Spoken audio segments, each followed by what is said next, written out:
This is Arts Alive. I'm Linda Philippi, and my guest is Mark Pederson. Mark's here to talk about his new book, which is almost ready to be released, called The Theology of Wine. So welcome. Great to be here. Yeah. Well, last time you were here with Steve Long. Right. Talking about your books a little bit and also about the event that you're going to be doing. And this time we're going to focus on you and your work. Yeah, I'm so excited to I have this know. book finally going. Yeah. We're going to do a little party at the end of this month over at Remy's, and so. Okay, so talk a little bit more about that. So it'll be a book release and signing, and then it'll be on October 26th at Remy Wines over on 10th Street. So. Okay, and people can look that up if they're not familiar with where that is, and the public's invited? You bet they are, yeah. And we'll be serving wine and have some hors d'oeuvres. And Remy just has such an amazing gift of hospitality and makes such great wines. It's so true. I'm so happy to have it there. I joined her wine club, and I don't even drink red wine. Oh. But every time I drink hers, I think, oh, this is the kind of red wine I really like. It's beautiful. Yeah, it is It's beautiful just wine. Yeah.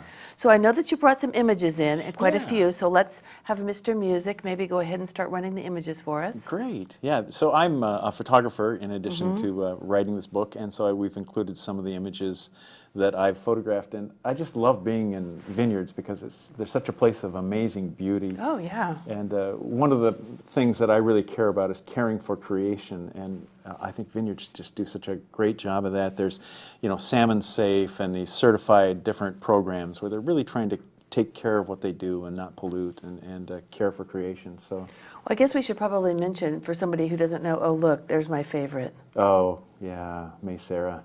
I love that. That you are, in fact, a minister, a man of the cloth. I am the pastor of Trinity Lutheran Church here in McMinnville, and we're a part of the cooperative ministries with the United Methodist Church here in McMinnville. So, Well, you know what? Oh, look how beautiful. Oh, my gosh. that's Highland Vineyards, yeah. That's gorgeous.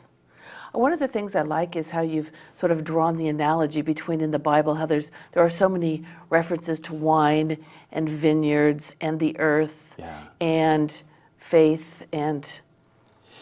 Yeah, well, a lot of people are really surprised that a pastor would write a book about wine or be interested in wine, and I'm very interested in wine.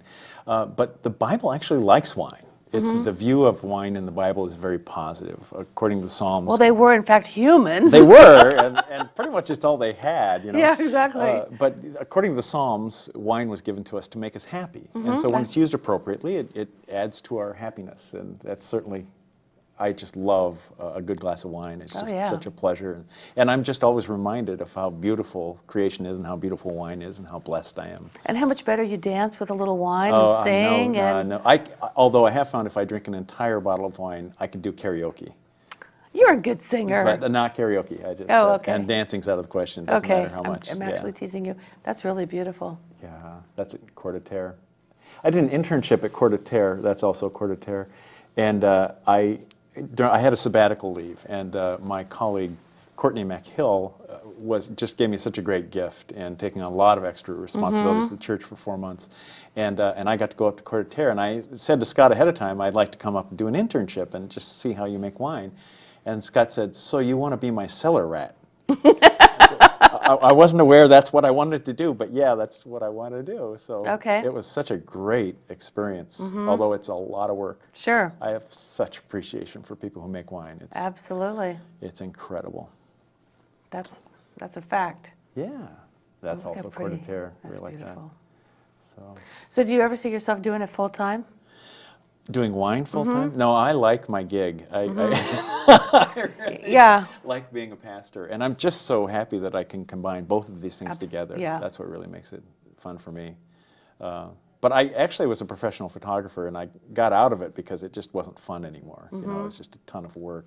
Well, really, I mean, I think it's almost ideal because you combine a number of things that you really love, and that's what we're always talking about, is finding that work-life balance. And how do you do that, and how do you combine your sort of passion and your vocation, your calling with the other things that you love to do as well. Absolutely. So, yeah. I took a class at Chemeketa Viticulture Center, and my professor, Bob Sogi, somebody asked him a question about making wine, and he said, well, there are people who are experts in making wine. He said, but I'm an expert in consumption. I didn't Me know. too. Yeah, exactly. It's my calling. Exactly. So- Yes, somebody once said, as a winemaker, a bottle a day is all we ask. That's all we ask. From Yeah, all just, of you. Just do your part. Just do your part, and everybody will live happy. Yeah. Sure. But and wine is to me just it's a symbol of blessing. And I always think that as I drink a glass of wine, I think, man, I am a rich person. If you can true. afford to have a glass of wine, you're really a It's rich true. person. That's absolutely true. Yeah. The other thing that we're trying to do with this book is kind of get out an alternative message of faith and of Christianity, because there are some voices out there that are that we don't agree with, let's Right, say. yeah. And so some of the messages that I want to get out and kind of using this book to get out that message is that I'm not so concerned as I get older and older in life with right belief and believing the right things and creedal statements. And I'm really finding relationships and love are kind of at the heart of my faith now. And so and I want to let folks know that that's to me a really faithful response to reading the Bible. A very inclusive, Yes. yeah, Yeah. sort of philosophy. There's something like 6,000 different varietals of grapes out there. So God likes variety. Right. Right, and that's another part of what we're trying to do is that this loving initiative from God that's represented by wine is for everybody. It's for all people. And how God made you is okay. Oh, so much so. Yeah, we should celebrate that. Exactly. Yeah, and then caring for creation is another one and just an aesthetic, and that's part of why I like being in vineyards, because I just think they're so beautiful, and that part of us. There's something about our society that doesn't appreciate aesthetics. And in fact, there's something about our society that's an anesthetic. It puts us to sleep. And so I think we need to, as people of faith, we need to point out beauty and say, that's gorgeous, that's wonderful. And I think you do that so well with your show. Well, this is interesting because today our book group met and we were talking about different things, and some of the ladies in there have vineyards, and one of them was talking about with all this rain. And so she and her daughter went out to the creek, and they started, hauling logs out because the creek, they had fallen across in the storms, and she was afraid that the vineyard would be flooded, and so they hauled that one last log out and dislodged a hornet's nest, and it was a nightmare. She and her dog got literally stung. a hornet's nest. Exactly, and her daughter was fine, but just thinking about that, and all the winemakers that have gone into more biodynamics, which is very holistic and, what do you want to say, sustainable. Yeah. The sustainable way of living with the earth. Yes. And it's not just recycling your cardboard. It's thinking it through with everything we do, and how do we bring that back. And people who actually do live close to the earth, outside in the natural world, have a really clear sense of that.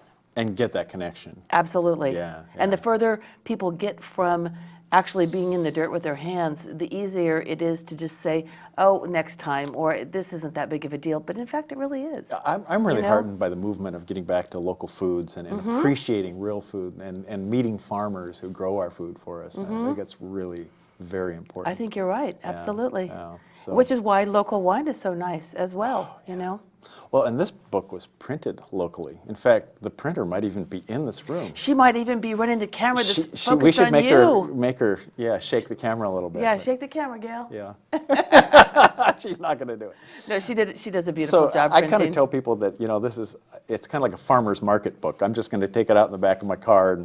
And if a group would like to have me come and speak, I'd love to come. Oh, it sounds wonderful. Yeah, and speak. The other principle that I think that's so important is, and one I think that we're missing today, is that of abundance. There's such a myth going on, especially in our country right now, that there's not enough. And that's just not true. We've received, especially here in Oregon, goodness, you can't help but see the abundance of creation. And we have plenty. It's just a matter of how we It's a system of use distribution, I think, to some extent, but you're right. Yeah. And the more that you believe in and speak abundance and think abundance, the more abundance there actually is in your world. Absolutely, absolutely. And I think what we're seeing now is people repeating this myth over and over that, we don't have enough, which raises anxiety.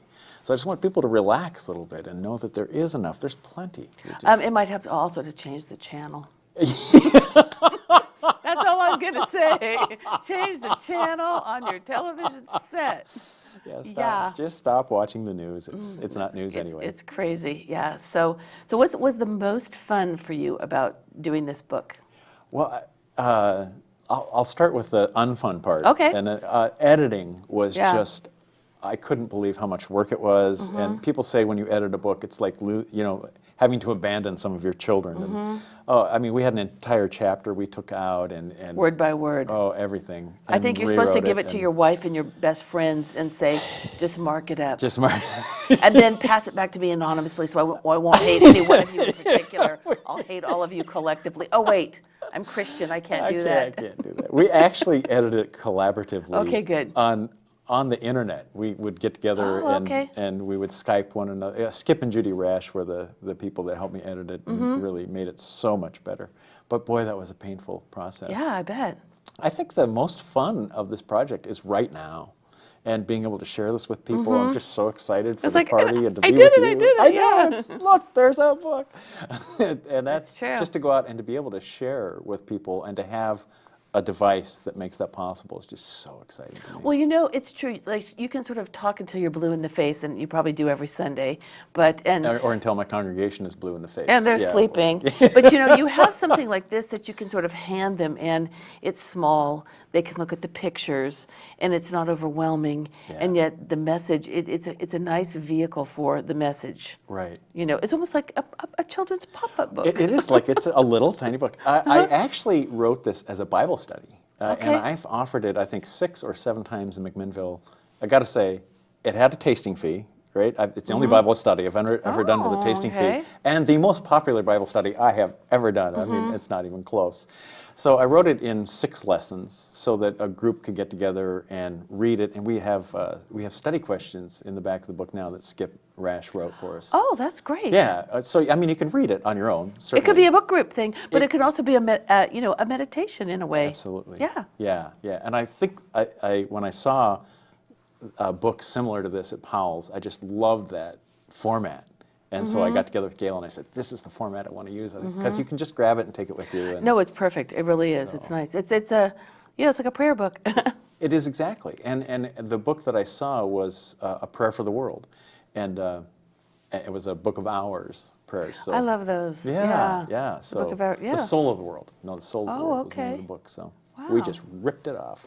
Why not? Hey, everybody else, all those self-help books, they all rip each other off. They do. If you rip off from everyone, Yeah. then but if it's just one source, then you're Exactly. yeah, that's plagiarizing. Yeah.